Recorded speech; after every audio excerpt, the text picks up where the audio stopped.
Hi. ఇందాక RS Praveen గారు ఏదో గొంతు దించుకొని మాట్లాడుతుండు.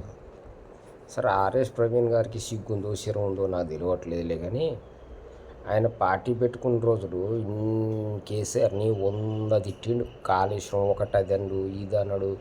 ఇంకా అసలు ఆయన నోటికే ముక్కాలి ఇక. ఎందుకంటే ఇక ఆయన్ని ఏం తిట్టలేకపోతాను. మొన్నటిదాకా బజార్దే అయింది బీఆర్ఎస్ పార్టీ. ఆర్ఎస్ ప్రవీణ్ గారికి ఇలా బీఆర్ఎస్ పార్టీ ఎందుకో సంసారం అయిందో నాకు అర్థం కావట్లే. 100 తిట్టినవు ఆర్ఎస్ ప్రవీణ్, నీకు సిగ్గు. నువ్వు ఒక ఏఎస్ ఆఫీసర్వి అంటే నీకు ఎంత జ్ఞానం ఉండాలి, ఎంత ఇది ఉండాల్సిన మనిషివి.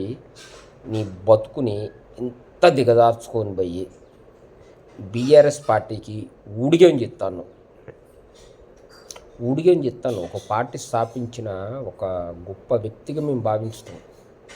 కానీ నువ్వేం చేసినావు? బీఆర్ఎస్ పార్టీ కాడ తాకట్టు పెట్టినావు. వాళ్ళు చేసిన లఫోట్ పనులకి, లంగా పనులకి, లుచ్చా పనులకి, స్కామ్లకి అన్నిటికీ నువ్వు అడ్డగోలుగా వచ్చి ఏదో మైక్ పట్టుకొని మైక్ దొరికిందని, మరి మైక్ దొరకట్లేదా అని చెప్పి నీకు మైక్ దొరికినాక ఉందో మాట్లాడుతున్నాం అనుకుంటున్నాం మేమైతే. కానీ కనీసం నువ్వు చదువుకున్న చదువుకైనా ఆ సంస్కారానికైనా ఎలుగుని మాట్లాడు ఆర్ఎస్ ప్రవీణ్. సిగ్గుమాలిన మాట్లాడు మాకు. నువ్వే మాట్లాడినావు, కేసీఆర్ను 100 తిట్టినావు. సిగ్గుమాలినోడా, ఇంతే తిడతాను నేను ఇక. సిగ్గుమాలినోడా, లఫోట్ నా కొడక. సిగ్గు శరం ఉన్నదిరా నీకు? కేసీఆర్ని ఎన్ని తిట్టినవరా? నీ వీడియోలు ఏది చూపించమంటావా?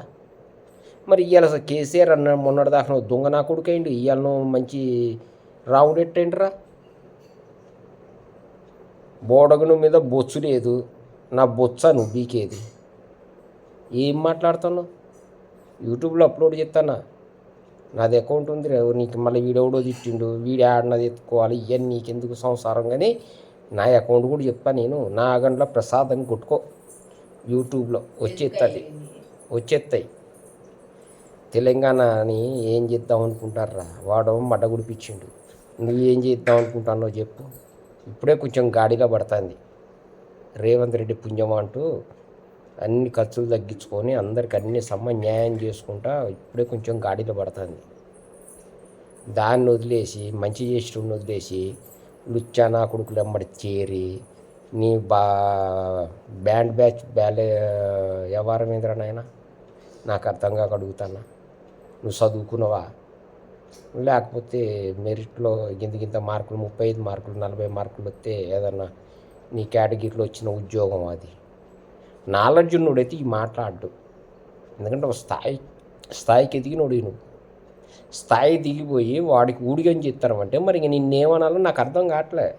ఫ్రెండ్స్, ఎవరిని కించపరచట్లే. ఓన్లీ ఆర్ఎస్ ప్రవీణ్ గురించే మాట్లాడుతున్నా. ఒకప్పుడు ఆయన మాట్లాడిన మాటలు, ఇయ్యాల ఆయన మాట్లాడే మాటలకే నేను రియాక్ట్ అయ్యి మాట్లాడుతున్నా. గత ప్రభుత్వం ఎట్టున్నది, ఇయ్యాలున్న ప్రభుత్వం ఎట్టున్నది, అది క్యాలిక్యులేషన్ చేసి మర్చిపోయి వ్యవహారం చేస్తున్నాడు. అసలు కేసీఆర్ మూలాలే మన తెలంగాణ మూలాలు కాదురా నాయన. వాడు బీహార్ మూలాలు. వాడు డిఎన్ఏ బీహారీ. బీహార్ అంటే దుంగనా కొడుకులు. గిది మర్చిపోయి దుంగనా కొడుకులు భజన చెప్తారు ఏంద్రా నాయన? మీ సిగ్గు చెరువు ఉండొద్దా? బాయ్. ఇంకో వీడియోతో కలుస్తా.